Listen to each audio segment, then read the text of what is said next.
Oh, a lot of spiky players online tonight, making it difficult to get a decent game. We have Trostani Discordant versus Atraxa, Praetor's Voice. And I think I've played this opponent before with their Atraxa deck, but I can't remember which version of Atraxa they've gone for. I always just assume that it's Super Friends. We will mulligan this hand. I think it's a little bit too slow. Eldamri's Call can get us a Wood Elves or something boring like that, so we'll just keep this. Ashnod's Altar I don't think I care about, so we'll just ditch that and pass over to our opponent. Atraxa is usually either creature buffs, Super Friends, Planeswalkers, or Infect, so it's just a case of trying to work out which version of Atraxa it is, and then we can try and play around that. As for our commander, it's pretty straightforward, just throws out tokens and buffs them. It's a built-in Anthem. It throws out 2 White Soldier creature tokens with lifelink, and you regain control of creatures you own at the beginning of your end step. We can go for... Do we want to Eldamri's Call next turn, or we could just Enlightened Tutor at the end of this turn? Well, we can do either. We'll see what our opponent does, and that might dictate what we go for. I think I don't mind an Enlightened Tutor for Anointed Procession into our commander the turn after. So why don't we just give that a try and test it and see if our opponent has any counter magic. We'll go for Anointed Procession. That doubles the number of tokens that we can generate.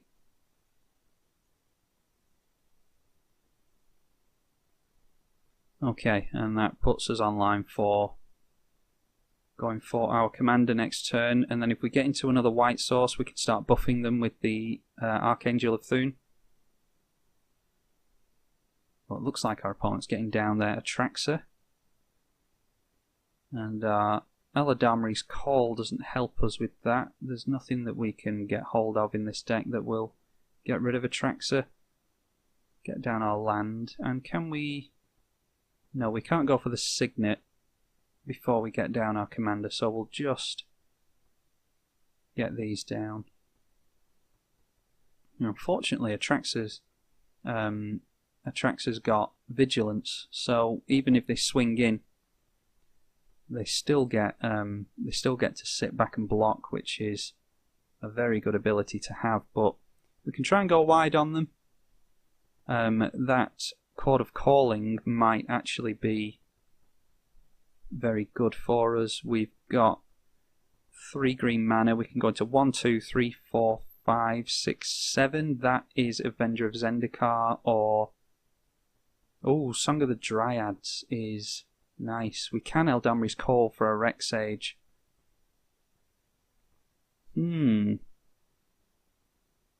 Or we could just go in for a Crater Hoof on the Chord of Calling, but that would mean tapping out our creatures, so I'm not sure how good that is on second thoughts.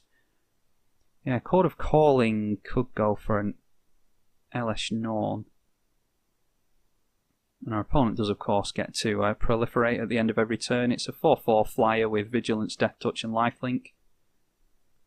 I think the main abilities on there are Vigilance, Flying, and Lifelink. But maybe the Death Touch comes in handy every now and then. Do we want to 1, 2, 3, 4, 5, and 6, 7, 8, 9, 10, -3 is 7. I think Elesh Norn is 5 and 2 white. I think we can just go for the... Yeah, I think I'd just like to do it now, and then just auto-yield to our opponent. And then 1, 2, 3, and just double check that X is 7. That's fine. Should really do this at the end of our opponent's turn, but I do just want to auto-yield to them because I'm feeling quite lazy. There we go. We'll get down the Schnorn. That does take Atraxa down to a 2/2, but I suppose that Death Touch is actually going to come in handy. But they won't be able to block our tokens very well without dying. It doesn't have first strike or anything, so see what our opponent gets down. I think we'll put a stop on our upkeep actually, so that we can Eladamri's Call and go for a Rexage. Okay, Fact or Fiction, you can have lands and a tutor, or you can have Atraxa, I think. Yeah, you can have Atraxa and a tap land. Not Atraxa, Vraska, not Atraxa. Yeah, you can go for one of those. Okay, they go for the tutor and a land. Yeah, that means that they can... Yeah, I did that wrong. Should probably have given them 2 lands and a Planeswalker. I didn't realise that they hadn't made a land drop for the turn. But I just assume that they're going for an answer to Elesh Norn. So it might be worth definitely going for the... Well, they could be going for a board wipe. I suppose that would be the most intelligent thing to do, is go for the board wipe. So I wonder if it's worth keeping hold of the Eladamri's Call to go for the E-Witness to try and get Elesh Norn back out, or to go for the Chord of Calling. I wonder.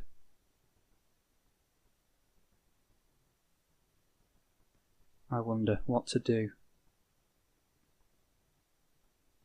I think I just want to go for the Rexage here and just try and get as much damage on our opponent as possible.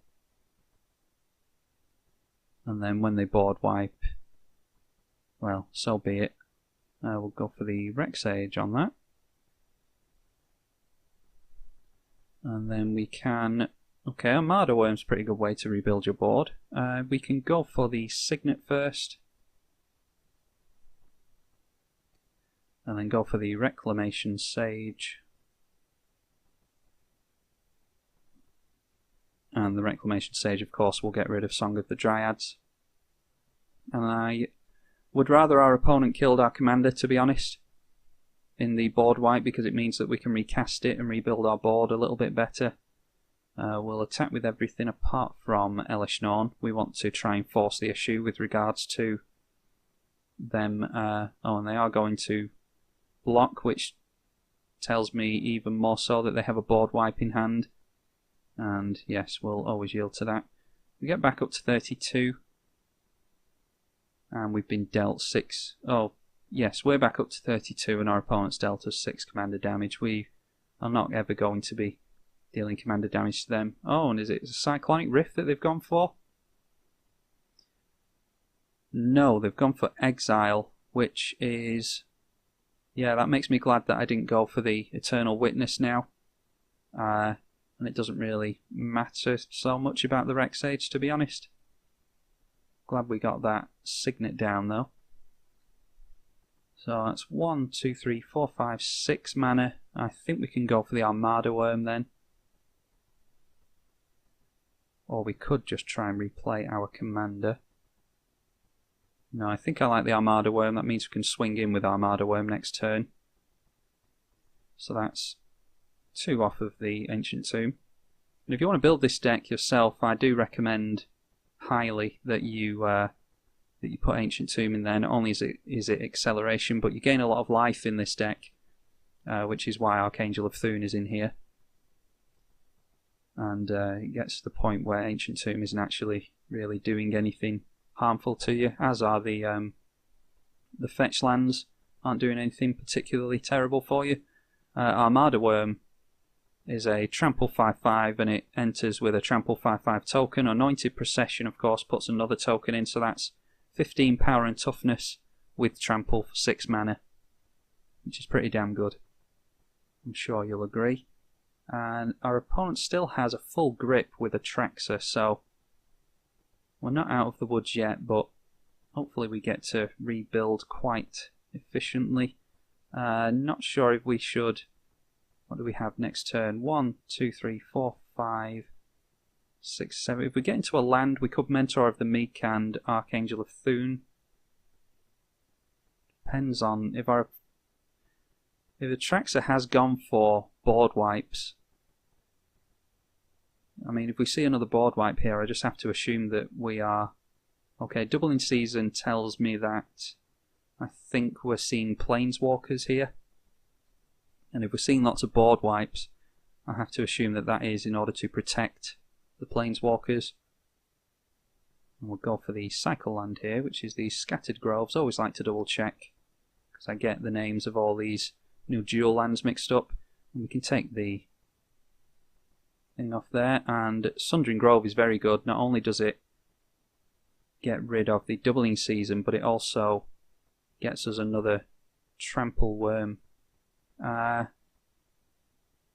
much is our commander going to be? 7. So 1, 2, 3, 4, 5, 6, 7. That'll mean us tapping out.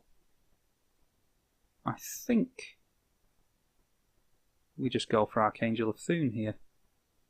We'll tap that down. And then that is definitely leaving up enough for the... Yeah, definitely leaving up enough for this Sundering Grove. Sundering Growth, not Grove. And yeah, hopefully next turn we can start getting some buffs on our opponent. We might see Atraxa coming out next turn, but we can at least put our opponents on a two-turn clock here. Getting tongue-tied. Been recording for quite a while now, and my jaw actually genuinely starts to ache after a while. So, see what our opponent does here. If they play something trying to get an effect off the doubling season, we can punish them for that with Sundering Growth.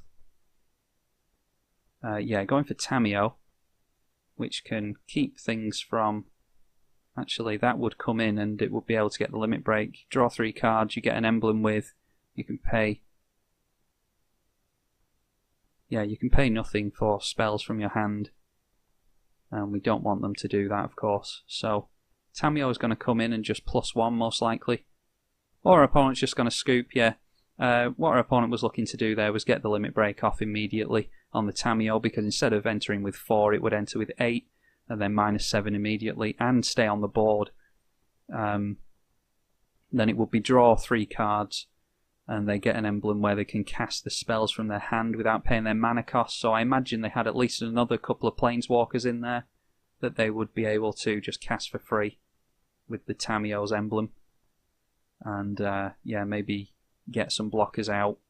Although maybe even if they had something like Elspeth, Sun's Champion, we still had Trample and a means of getting 11 more damage through, plus something in the air with Archangel of Thune. They weren't going to replay their commander, so maybe we still got the game won anyway, even with that emblem, but I think we won that quite comfortably. So a good game for us. That was Trostani Discordant on the EDH channel. This is Guilds of Ravnica week, a new commander tomorrow, but hope you're enjoying the Trostani Discordant deck. I'm tribalkai on the EDH channel. Thank you for watching.